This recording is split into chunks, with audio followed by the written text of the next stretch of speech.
Let's hit the high road.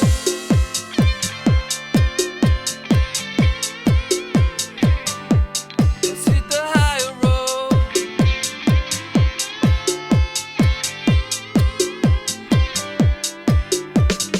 It's the first touch, strong connection. It lays deep in your soul. Feel the kindness strongly coming, 'cause you can achieve your goal. Hi, this is Nancy Yearold, and welcome to High Road to Humanity. And I'm here today with Carmen Turner-Schott, and welcome back to High Road to Humanity, Carmen. Hi, thanks for having me. I'm glad to be back. I'm glad you're here. She's got a new book, you guys. It's called Phoenix and Angels. And you know me, I'm an angel person, so I like to read her stuff. I'm so excited you're here. Hold your book up and show the audience. Yes. It's Phoenixes cool. and angels. Yes. Eighth and 12th Beautiful. houses. Yes. Beautiful cover. Well, Thank you. for all the people who don't know about you, give a little bit of synopsis. I mean, tell us your story. Your journey includes a glowing ball of light when you were age 8 or 16. I think you were Yeah. 16 years old. Tell the audience a little bit about yourself, and I can read Yeah. your bio too, but go for it. Yeah. Talk a little bit about you. Yeah. Well, as a child, I was always spiritual. I was kind of born believing in angels and just very intuitive and felt things I couldn't explain and kind of knew things. And I would dream. I was a really vivid dreamer. And nobody could explain to me why I would dream something and then it would happen. And so I always kind of had that and would wake my mother up in the night and she'd say, "It's just your imagination, go back to sleep," and I didn't know why I was the way I was. And so I always knew I was a little bit different than everyone. And I get teased, because I always kind of wondered what would happen if I die. I kind of always knew I was a soul. I wasn't Yeah. really from here. Yeah. But I never knew why I believed that way and I felt that way until I started studying astrology. And that happened when I was 16. I had two big things happen. I had lost one of my close friends, had died unexpectedly. And so that was my first experience with my eighth house planets, which at the time I didn't know what the eighth house was and that I had planets there. I just knew, wow, it really affected me. My first funeral, the first person I ever knew that How passed old away. were you? How old I were was you? 16. 16. Okay. And she had just stayed at my house, and it was a shock. It was an accidental shooting. Actually, it was a terrible accident, but she died. And it was just shocking to the whole town. It was just horrible. And so that happened. And then that same year, I was playing basketball and doing that. And that was kind of my love. My big thing was basketball.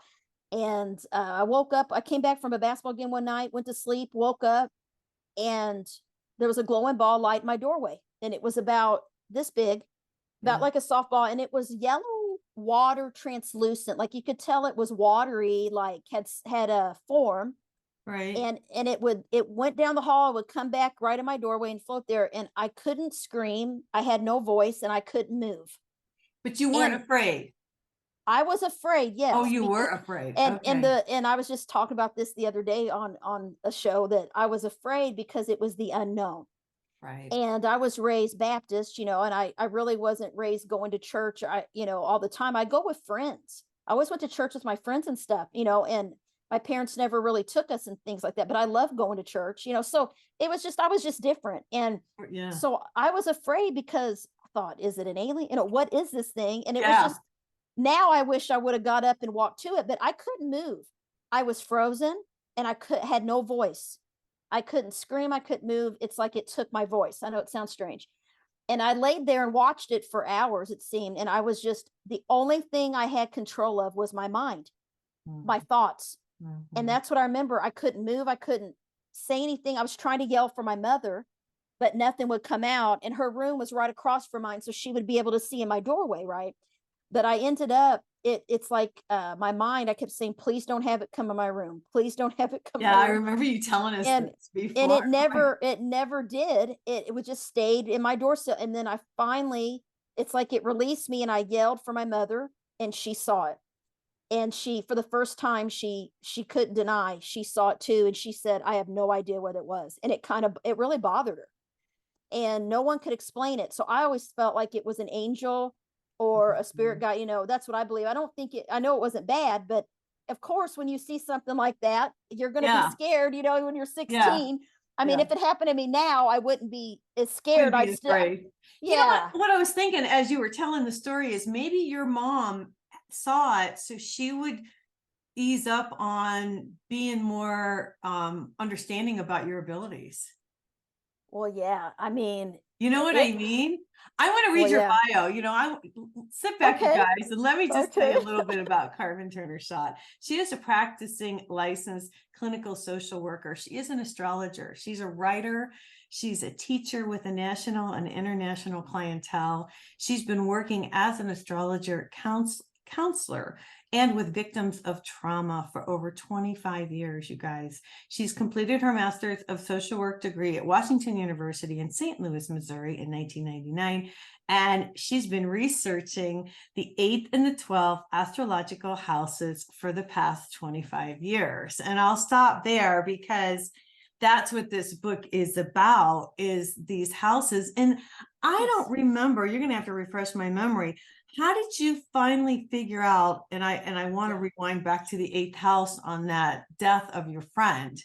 How did you figure this out? Because how did you know that the 8th house and the 12th house were, like really your deal? And as you were talking about this, I had a friend kill themselves by accident when I was in the 5th grade. Oh man. And we had the same kind of thing. And I just, it just clicked when you were talking. Talk about stuff. So back in the 90s, I mean, this is when this happened. I feel so old. I didn't know what astrology was, number one. So after that happened, I went into a little spiritual bookstore in St. Louis, Missouri called Mystic Valley, and it's still here today. And I do book signings there, and it's a really neat place. And the owner left it to his daughter, so they run the store. And but I went in there and I was just kind of looking around and looking, I started reading about the pyramids, reading about Egypt, reading about angels, just all this stuff. And I went in and saw this little book about Virgo, and I'm a sun sign Virgo. So I thought, oh, that's my son's. Oh, what is this? And I'm like, oh, this is me. And I love psychology. I was taking psychology in high school. I wanted to go to college to do psychology so I could be a counselor. And at the time I wanted to work with children. I wanted to be like a child psychologist, but I ended up working more with adults. I did do children for a long time, but I was like, what is this? This is real. Like, how does this explain my personality so accurately? So I just started buying books on astrology, and I just read them, and I just taught myself, and I just started practicing and doing the wheel and calculated my own chart. And back then we had to do it by hand because we didn't have computers. And so I had to learn to draw it and have the ruler and the wheels and the ephemeris, so you can look up the longitude, latitude. I mean, it was a lot of math, which I didn't like. But I did it, and I found out I got the sun and Venus in the 12th, and then I have the moon, Jupiter and Chiron all in the 8th. And I started reading about that. And in these books, it was scary because the books were very negative. Like back in those days, there was only one book out about the 12th house, and it was like from the 80s. And there wasn't a lot of stuff written about these two houses at all. So it was like, everyone's like, ooh, your life's going to be hard. You're going to have loss. You're going to suffer. It was like all this negative stuff. Wow. And I'm like, what on earth? And then when I was 19, I saw an astrologer for the first time, and he did my chart. And he said, your sun is in the 12th house. Anything you put before God will get taken away from you. And I'm like, that stuck with me my whole life. And I thought, where is he coming up with this? Right. Well, it's the 12th house. So I said, well, why? I didn't know a lot about the 12th house. So I started researching, and I started looking at all the experiences I had, and they were all unexplained, mystical, no dreaming things. It's the house of dreams. It's the house of psychic abilities. It's the house of connecting to God. You know, I wanted to be a nun at one point, a Right. preacher. That's Yes. all. That's 12th house. You know why? I'm a minister. Since I've Yeah. seen you That's because see, you last. got Yes. you got Pisces. That's why, because Pisces Yeah. is the sign that rules the house of angels, the 12th house. You're a Pisces moon, I believe. I remember your chart. I think I think so.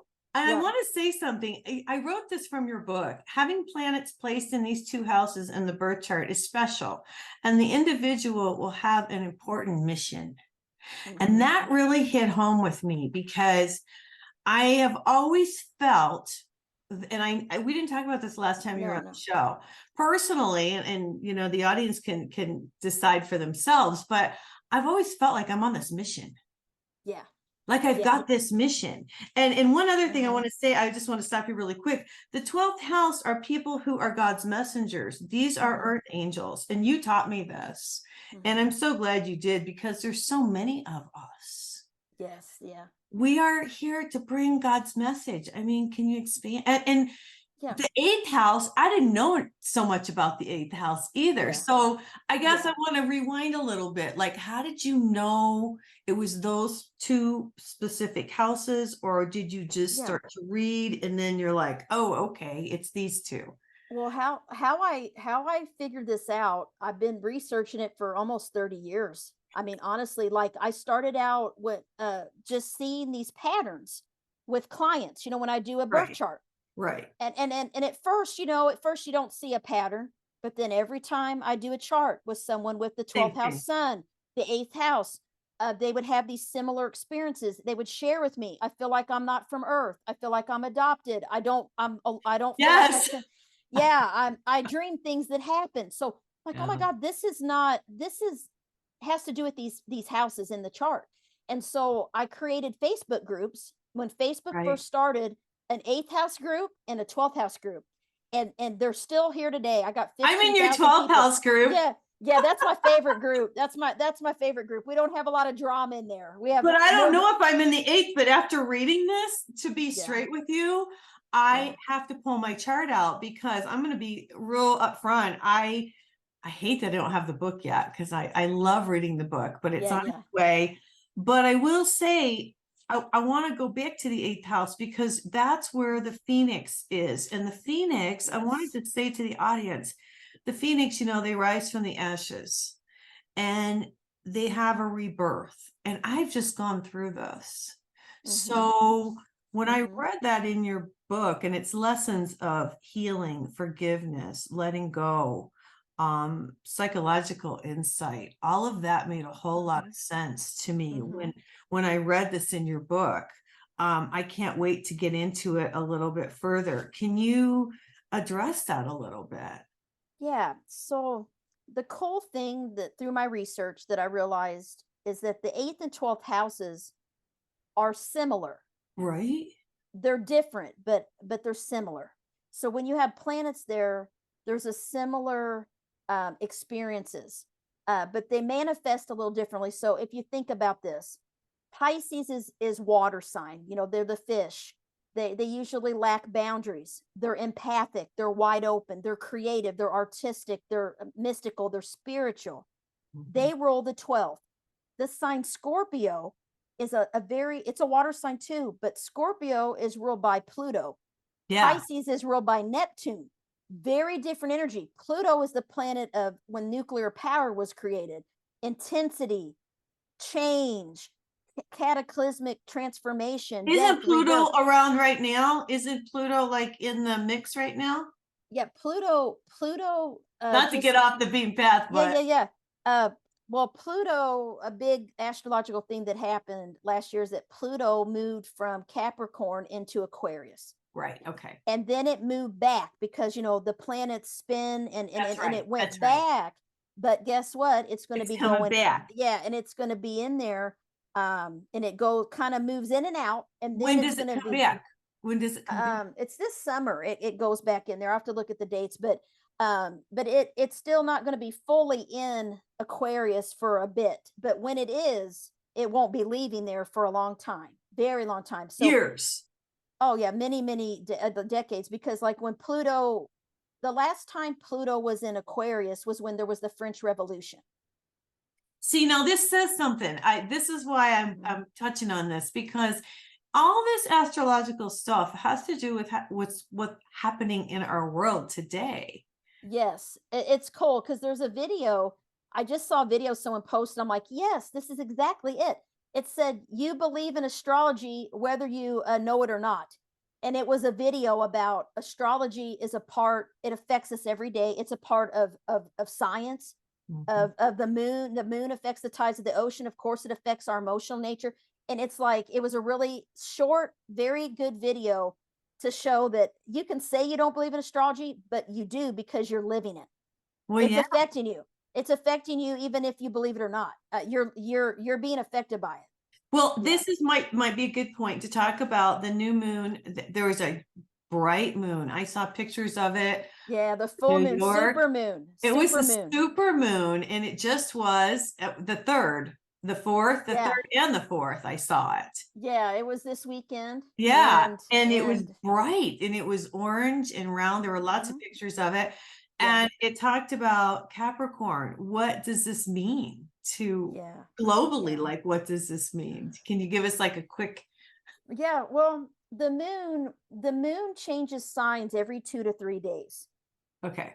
So it's really important to get a little counter. Like I got a little astrological counter, so I can see every day when the moon goes into each sign, what time, and because you really need to see how different moon signs, depending on where they are, the moon is in the sky right now, what constellation it's in is the signs.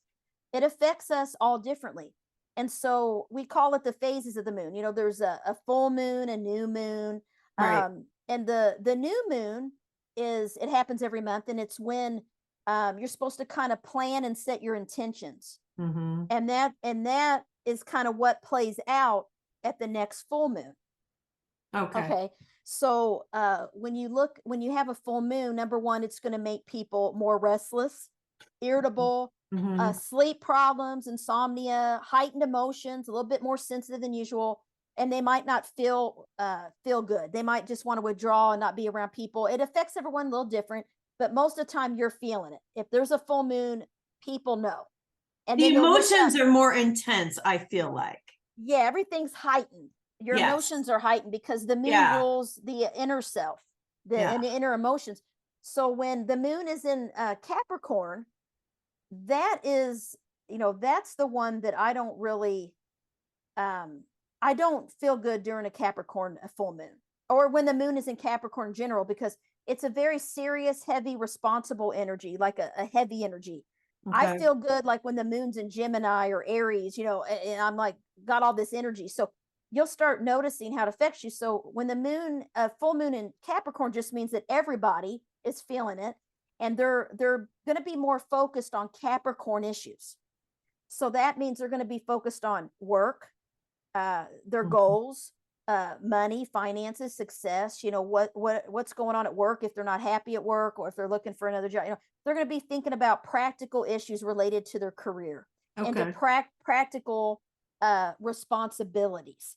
So you might have felt, oh my gosh, I got all this stuff to do. You might have been feeling more worried about all the responsibilities or work that you needed to do.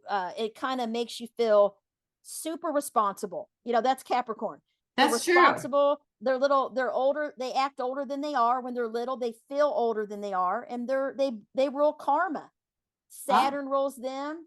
So it's all about balancing things, and it's kind of a heavy energy, okay? A Capricorn. So they don't find it easy to express their emotions. So people might have been having trouble really feeling emotions or expressing themselves over this full moon.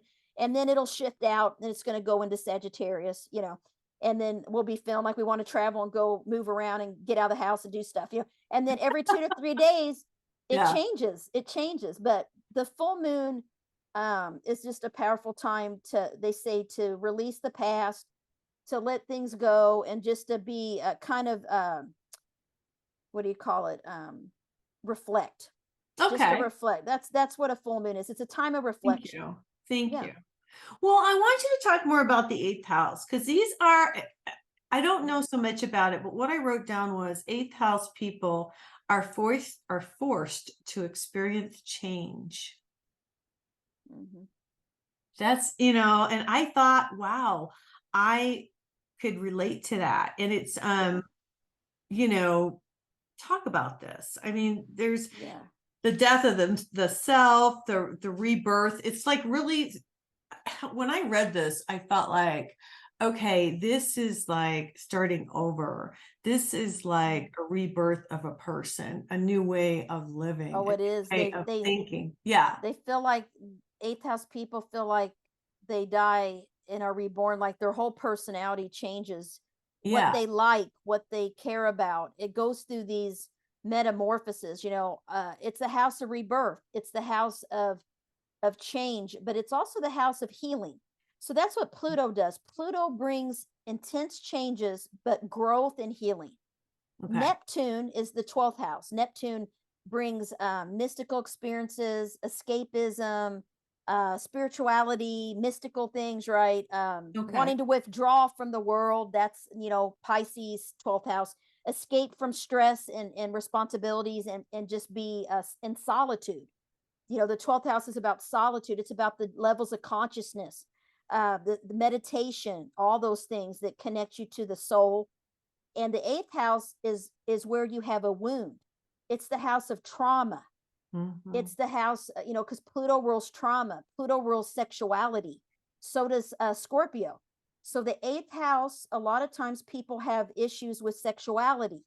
They have issues with loss and grief. And sexuality could be a couple things. It can manifest in different ways where they could feel like they were traumatized or taken advantage of through intimacy.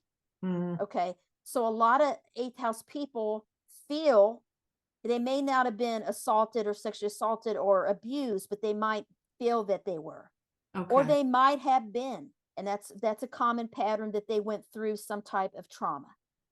But they become what I call wounded healers because they're phoenixes. Because, it's like, in Harry Potter, when Dumbledore's bird blew up Yeah. in front of Harry, and he Yeah. said, "Oh, it's about time," like it was no big deal. That's eighth house, because it's like eighth house is about repression, and it's what you hide and you stuff, and it's like you keep pushing it down, push it down. And eighth house people are very strong and resilient. They just they can go through really intense life and crisis situations and keep going, but eventually they have to shed, and it's like they're reborn.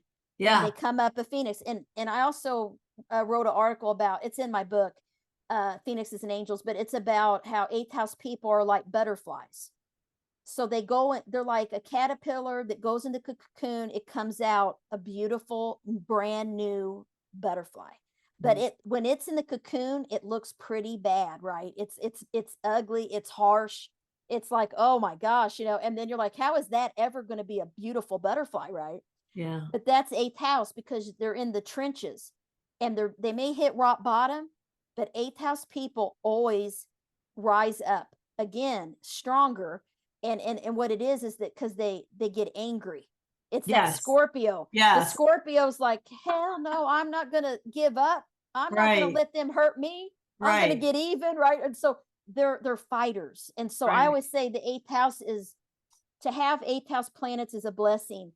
And it's a blessing and a curse. I always say that with both these houses, because there's positive and negative things, just like there is in all of astrology. There's always going to be strengths and we have weaknesses.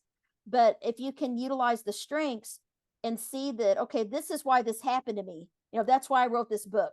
So I can validate to all the 8th and 12th house people and Pisces, Scorpio people that have wrote me and reached out and that I've helped, to say, hey, there's a reason that you went through these things. It was because you were meant to heal other people. Right. So they're both meant to be service to others, is a 12th house thing. And then an 8th house thing is healing. So many of them they're interested in Reiki, energy work, alternative medicine, all hypnosis, all these things, psychology, social work. Both 12th and 8th house people typically are drawn to all these things.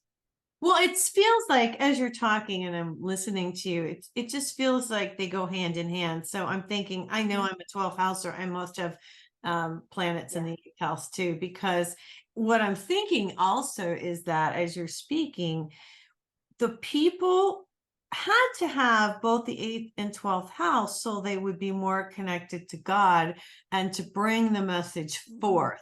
Because in the 12th house, you're bringing the message, but in the 8th house, you have to go through so much that connects you so much to God that makes it even more important. Does that make sense? Yeah, exactly. Exactly. Because, the way I describe it too is like, if you never had pain Yeah. and you never had heartache or loss, you would never appreciate what you have and you would never grow. And you would Right. never really be able to help other people. And so 12th and 8th house people, they also are known to attract people with problems, Yeah. people that have pain, people that have addiction, people that have been abused, and they attract these people, and they feel sorry for them, so they want to help them. And so sometimes, angels, specifically 12th housers, are a little more vulnerable Right. to being emotionally, physically drained, because they absorb so much and they don't have boundaries. Right. We have to learn the boundaries. Yeah, yeah. And that's Pisces. Pisces people got to learn boundaries, and it's okay to say no. It's okay to self-care. It's okay to Right. put yourself first, It's because they're true. used to putting everybody else first. And then 8th house people are a little bit better at cutting people off, because Mhm. it's Scorpio, and they're a little bit better of saying, okay, you're lying to me. I see what you're doing, or telling people, listen, you need to heal this. And they're more direct, and they're more like a healer, like a powerful kind of talking to people about their problems. People share their deep, dark secrets with them, and nothing shocks an 8th house person, because they are connected to anything that's taboo. So, like, death, sex, all this stuff. And I remember, asking my mother. I remember being a kid and I saw somebody that was disabled, and they were walking, and they were homeless. Mm. And I remember asking, what's wrong with what happened? What's wrong? And I was like 6. I mean, I remember being little. She said, he's okay, honey. He's okay. And I knew, no, he is not Mhm. okay, because my 8th house is like, right. And Mhm. and then, I think that's probably why I became a social worker. One of the reasons, because I would see this stuff, and I'm like, and Right. it hurt me. It hurt me. And I wanted to, make the world a better place, so to speak. But yeah, that's, astrology was my tool to learn about myself and others. And that's the person, it's a psychological tool that I use to validate people's experiences and why they're here. What their soul mission is in the chart. And that's why I've been passionate about it ever since. But I've been researching. I have people send me stories from all over the world about how they feel with the sun in the That's so 8th, cool, sun in Carmen. the 12th. Yeah. And they share. I just did a research study, and I'm going to have an article in a magazine about it, a research magazine, about 5 patterns of the 12th house. And there are 5 patterns that I see in almost everyone that has 12th house energy, especially What sun, are moon. they? Tell us what they So, are. so absent, missing parent.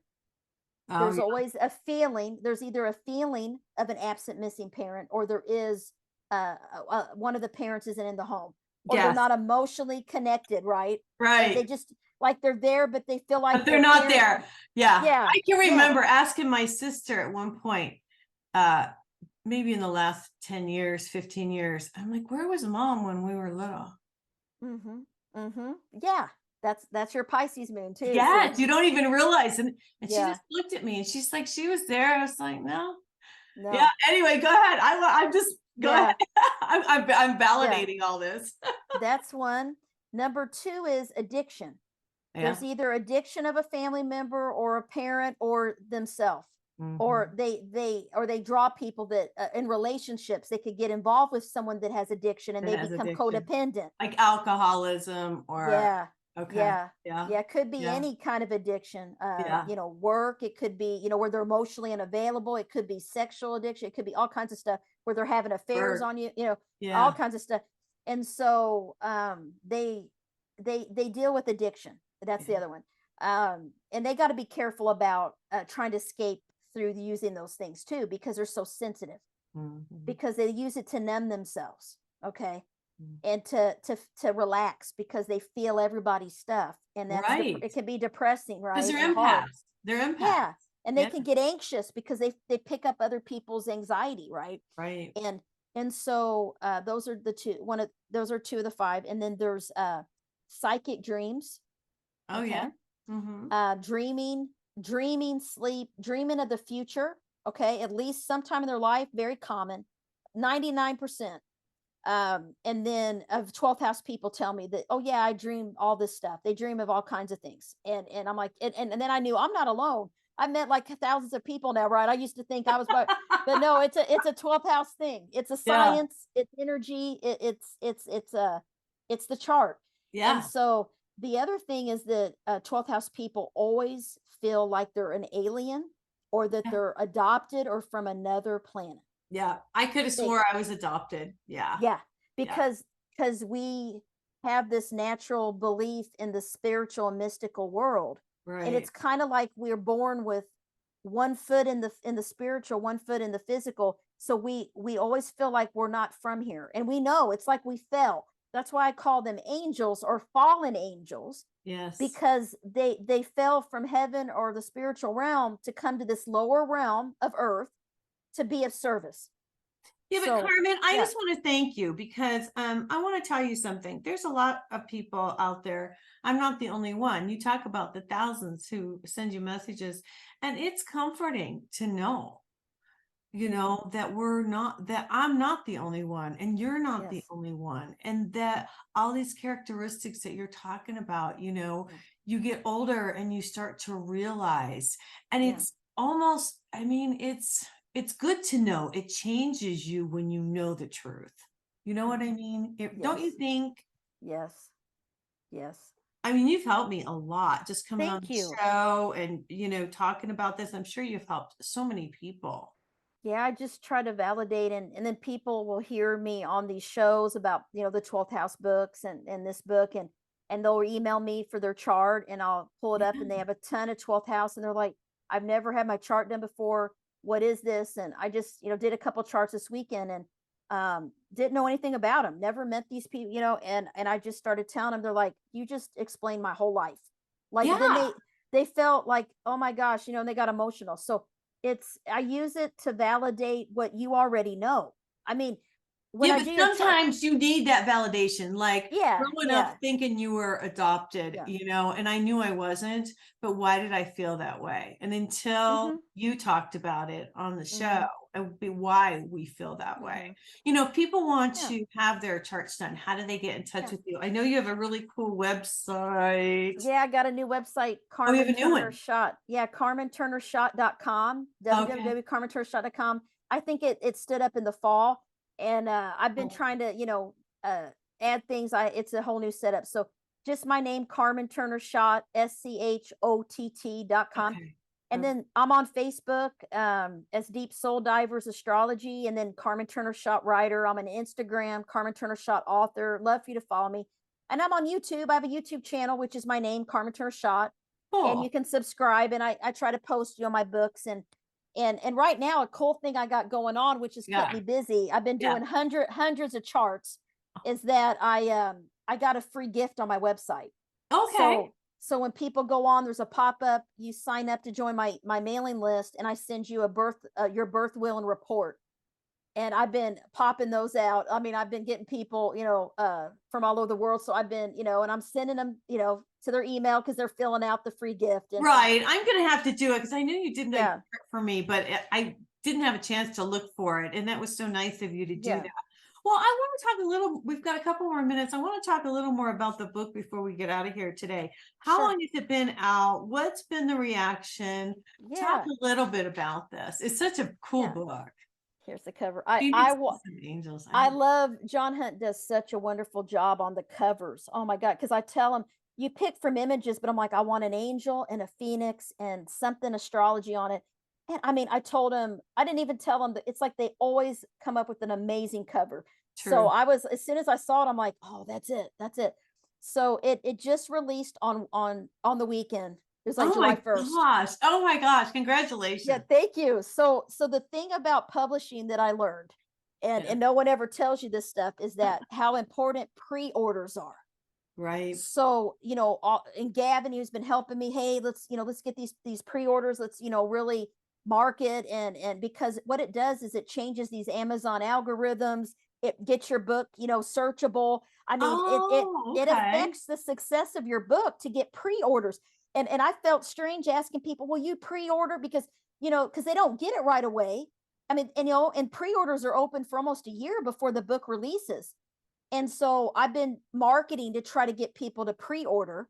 Well, if I But would have known, I think I would have well, I usually get a book because Gavin's yeah, wonderful to me, but I would have pre-ordered because this is a cool one. I yeah, cannot wait to get my hands on yeah, this book. yeah. I'm so excited to have it and to read it, the I'm whole so thing. excited. I added a lot of, all the issues that relate to each house. I have client stories. I have my own stories of dreams I've had. And I even had a graphic artist recreate some of the dreams with images. So like, here's a dream. This Oh, is a dream. cool. Oh my God. I had a dream in college about a girl in class whose mother died that night.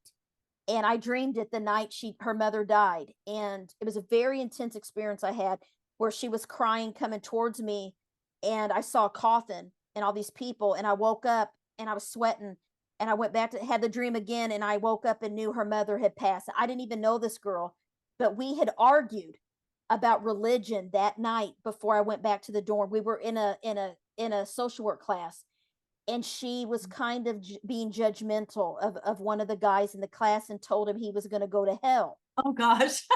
And I got so hurt because I felt so bad for him. He was so kind of a person, and I defended him. I said, how are you, God? How dare you judge him? And we kind of got in an argument, right? And I left there angry, and I didn't even know her. And it was like our first class in graduate school or something. Wow. And I dreamed about her. And then I knew when she never came back to class for almost a month. I went up to the professor. They didn't even know where she was. And I had her in 3 classes. And when she came back, she knew I knew. And because I said to her, are you okay? She's like, well, why? And I said, I had a dream about you and your mother. And she looked at me and she said, my mother passed away. And I knew. And she knew, and she was afraid of me for a while. And so she avoided me. And then one summer we had a summer class together. Oh my and gosh, Carmen. and we were on this group, and it was a death and dying class. Oh my gosh, seriously. I can't God make is this up. so funny. Isn't God hilarious? Yeah, Goodness. it was a death and dying class, and Okay. and she realized that I was normal. Like, I'm a good student, like I made good grades and stuff. I wasn't some weirdo, right? So Yeah. she liked me, and she kind of got more comfortable with me. And after class one day, she said, can I talk to you a minute? And I said, sure. And we went into the library. She shut the door, and she looked at me and she said, how did you know my mother died? I know that you knew. She said, I told no one. She said, not even the professors knew. I told her, I know you may not believe this, but I dreamed about it the night that we argued. And she said, I believe you. And she got emotional.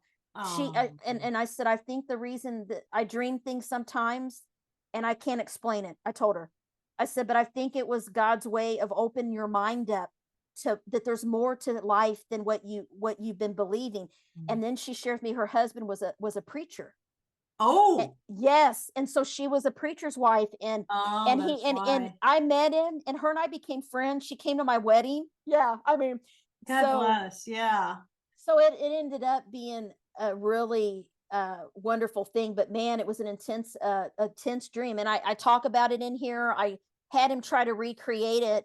And then, when the glowing ball light, I try to have him recreate that. That's me laying there. Yeah, I want to say something really quick about the story you just told. God put you in her life for that reason.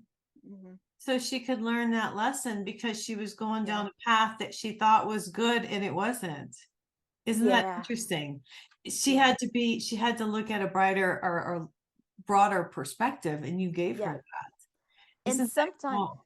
sometimes, it's so many 12th house people, oh my gosh, have sent me their dreams, like this research. Oh yeah, I was talking about the 4 patterns. So Oh yeah, go back to that. So the 4th one is feel like an alien and all that. And then the 5th one is What's the 5th? The 5th one is, okay, hold on. Which ones did I already tell you about? So we talked about absent parent. Yes. addiction, Yes. secret love affairs. Oh gosh. And let me tell you, and it can manifest physically or emotionally. It doesn't mean you act on it, but Oh. almost every 12th house person has secret love or feels feelings in love for someone they can't have. They're not available emotionally, physically. Yes. Maybe they're Okay. married. I'll say that. Yes. Isn't that great? Why I wonder. Secret love affairs. Now, why do you think though? But okay, so I know that you don't have all the answers. But why would we have that characteristic? I mean, what is the purpose of that? Well, the purpose, I think, from what I've been learning, is that if you're a 12th houser, we tend to we believe in a soulmate. We do. And we get into that trap of believing there's a twin flame, there's somebody out there for us. And then what happens is when we're in a relationship, we worship the person and we make our partner our everything. And instead of God, instead of having God be first. And that's why a lot of times we have this feeling of unrequited love, because this is the thing. 12th housers are looking for unconditional love, and that love can only come from their creator. That's no true. human being can love on the level of a 12th houser. No one can ever fulfill us, but we think they can, so we seek it. We seek people that we can love. Oh my gosh, Carmen, that's why I always say I have to find another angel. I know, right? Well, as long as you learn the lesson, and it can be heartache, it can be very a lot. Oh no, I've learned my lesson. Yeah. Then as long as you put your spiritual path first, that's when the universe will let you have a spiritual relationship. Once you learn the lesson, then 12th housers can have that, and they can have their soulmate and feel a very good partner that's supportive and spiritual. Carmen, I just want to say something. These are really hard lessons. Yes. These are not for the faint at heart. These are painful. I'm a strong person. And these lessons that I've had to go through have just rocked me to the core. Yeah. But I've grown, and I know you too. I mean, do you want to talk about that real quick about yourself? I mean, this obviously has happened to you too. I've had a lot of stuff happen in my life. Some of it's in the book. Some of it is in the book. Gotta buy the book. Yes, some of it's in the book, and some of it, I still kind of keep secret. But because 8th and 12th house people are pretty private. I know. Because we don't trust people easily, because we've been hurt. We've been hurt. Right. So we're just, people are the biggest thing I'm afraid of, is people, because that's the thing, because they can hurt you. And so I always tell people, 12th house people are too trusting. They believe and trust, and they share, and they can overshare, and then they get hurt. And they realize, well, they're not like me, or people can just be mean. And then that's why they're like, I'm not from here. Like, why are people like this? Right. And that's 12th housers. That's why they are different, because they're angels. Well, yeah, I don't mean to interrupt you, but it's to the point where I don't like people so much. I like animals. Oh, I love animals. That sounds really harsh. No, that's a 12th house thing. You know why? It's unconditional love, because an animal is loyal. An animal loves you and is kind to you and is so happy to see you every single day. And they never hurt you. They never are mean. They love you. They see the good in you. They're like little angels. Little animals are angels. They're little angel spirits. And I'm that with my dog. She's my daughter, my pup. She's sleeping down here on the floor right now. Carmen, can I ask you a question? Yeah. You're incarnate angel like me, right? You're the same. Well, I've been thinking, I really, like people say, oh, what do you want to do? I've had people on the show. What do you want to do when you leave this place? And I just want to go back to God. I just want to go back and do what I did before. Do you feel like that too? I have to ask you that question. This is a 12th house Pisces thing. This is a 12th house thing. When I was young, I always used to say, I don't want to come back here. Right. I don't either. I used to say, I want to do whatever I can do to master this, so I don't have to come back to Earth. Yep. And then I was studying, all the different religions, Buddha, all of the things, but I've always been a Christian. Right. mystic, and I've stuck with that. That's just my where I resonate with is the angels, Jesus, Christianity. But Right. I consider myself very open-minded. I believe in things that aren't, accepted by the Christian church, probably, but I believe Right. that we live more than one life. I Right. do believe that, and I believe there's a lot of research, and even the ancient church, the Catholic Church, Saint Jerome used to teach reincarnation. So they They took just took all it out. They they just took took it out. That's they all. took all kinds of books were written and knowledge that was hidden from us, and it was to control the people. So, and like astrology. But don't you want to go back and be an angel again? Oh, I don't want to come back, but apparently we choose to, and we I know. wanted to come here, which I don't understand why I would have wanted to come here, because I guess when we're in our soul form, we don't see things the same way. We're like, oh, we want to go back, Well, right? wait a minute, wait a minute. We got to get out of here for today. But I will say, I mean, come on, look at the work you've done. Look at the work you've done. Look at the books you've written. Look at the people you've helped. Look at the other earth angels that you've helped. So Thank you you. did come here for a purpose, and you are Thank you. fulfilling your destiny. I hope so. I hope so. I'm trying, because I don't want to have to come back, and I'd like to just be an angel watching over humans down here, and Yeah. I don't want to have to come back in the body anymore. Me I want either. to Wow. master. But I think, there's a lot of theories about that, about the return of Christ consciousness, the new earth. What do you think? What's your opinion? Tell us before we leave today. Well, I think, we're in the age of Aquarius, which is what Jesus talked about in the Bible. And when they asked him, this is why I love astrology, because it's in the Bible and it's all throughout churches in the world. I've seen the symbols of astrology in churches all over the world. And you can't convince me that God did not create this tool. Mm-hmm. The universe was created by God, the planets, Right. the solar system. There's so much we don't know. Why would they be up there? Well, because they don't want us to know, is my opinion, is the reason I think that. But yeah, I mean, yeah. they're like, well, what did Jesus say, right? Because the New Testament was supposed to, change everything. He said to the disciples, he said, how will we know when you'll return? He said, there'll be signs in the sun, moon, and stars of my return. Right. Stars in the heavens, signs in the heavens. That's astrology. Right. Then he said, follow the man with the alabaster jar into the house he dwells. That's the sign of Aquarius. The man holding the alabaster jar. I never knew that till I started learning astrology. I didn't know that.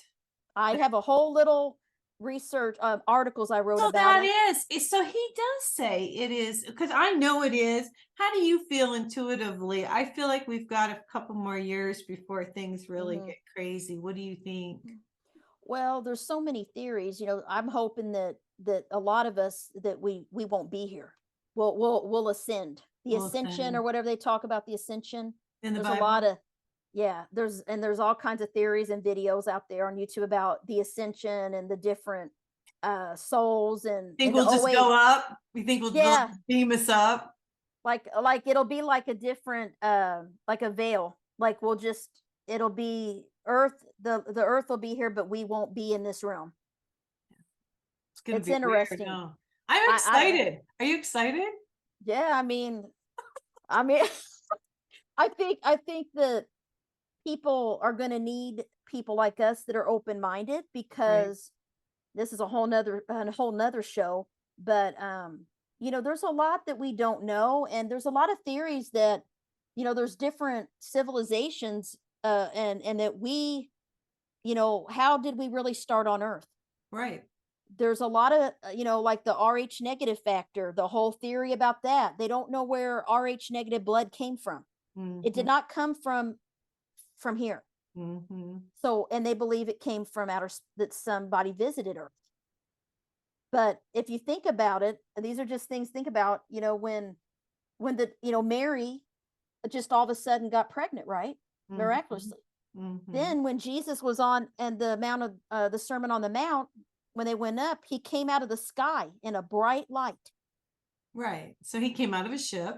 He could have came. I mean, it's possible. I'm not saying I believe that fully, but I'm open-minded to that. It's a little weird. Yeah, no, but I think, okay, I'll tell you really quick what I think, and then we probably should get out of here for today. He healed people. He healed people. Well, he did. Miracles. I think he came from Venus. Because I've had Ray Keller on the show, and Okay. he works with the Venetians. And Oh, I he, haven't heard of this. Okay, cool. yes, and you have to watch the show, and he talks about the North Star, and Okay. he talks about Yeah. Jesus, and I believe in the planet of love. And Mhm. he says there are Venetians, and he has proof that they are here Mhm. helping us right now. And Uh-huh. so I believe that maybe he came here to help us with love, is what I think. Yeah, that's so well. That was his golden rule, was to love others as you love yourself. The golden rule: treat people as you Right, want to be treated. right. And it was such a simple thing, but look how hard it is for people to do. I So, know, to love their neighbor. Love or thy to neighbor. and forgive, and then with social media, if you think about it, we are in the age of Aquarius, where everything is technology now. You can't even pay Mhm. bills anymore. You have to do it, via. It's made make believe money. I mean, you're just I know, I we're know. just living Moving in it it. from one place to another online. Yeah, Yeah, it's it's kind of it's crazy. really weird if you think about going back to like when we were kids. I remember I used to play in the creek and climb tree houses. I didn't have phone. I mean, we I didn't have cell know, and phones. we Yeah. need to get back to those times, Carmen. I That's know what, I know, like I miss the was it Little House on the Prairie, like the old days. yes, yes. Hey, I watch old reruns of The I Wall. know, Yeah, right? Right. come on. Hey, Things I were want to know, simple. what do you have in store before we get out of here today? What's coming up? Yeah. What's your next project? What do you got going? Yeah, so I'm really excited. An astrologer friend of mine, mentor named Bernie Ashman, and me. I know Bernie Ashman. Bernie, He's been on the show. we Yeah. just wrote a book together. Oh my gosh. I Yeah, didn't, okay. I haven't said nothing about it much, but it's with John Hunt. So Okay. it'll come out next year, and it's going to be astrology's magical nodes of the moon. And it's going to about your soul mission, your north node and your south node, in each sign and house, and what that means. And we wrote Oh the book my together. God. I love Yeah. Bernie. And we got the cover, and the cover's really cool. We picked the cover. We wanted a moon and the water, and it looks so cool. So Oh my we'll God. probably come on your show when that book comes out next year. That would be Yeah. awesome. Well, Yeah. Carmen, thank you. You guys, Carmen Thank you. Turner-Schott. Yes. It's Grab your called copy. Phoenix and Angels, the 8th and 12th Astrological Houses and their effects on trauma, healing, and resilience. Thank you so much, Carmen, for coming on. Thank you. It's always Thanks such a pleasure. Yes. Hey, you guys, I'm still working on my website. You guys can check it out. If you want an angel reading, go there, nancyyearout.com. I also have a new message I put up from Gabriel if you want to read it. And also, I'm doing some public speaking. So if you want to book me to speak, go to my website, nancyyearout.com. Everyone have a fabulous week, and God bless.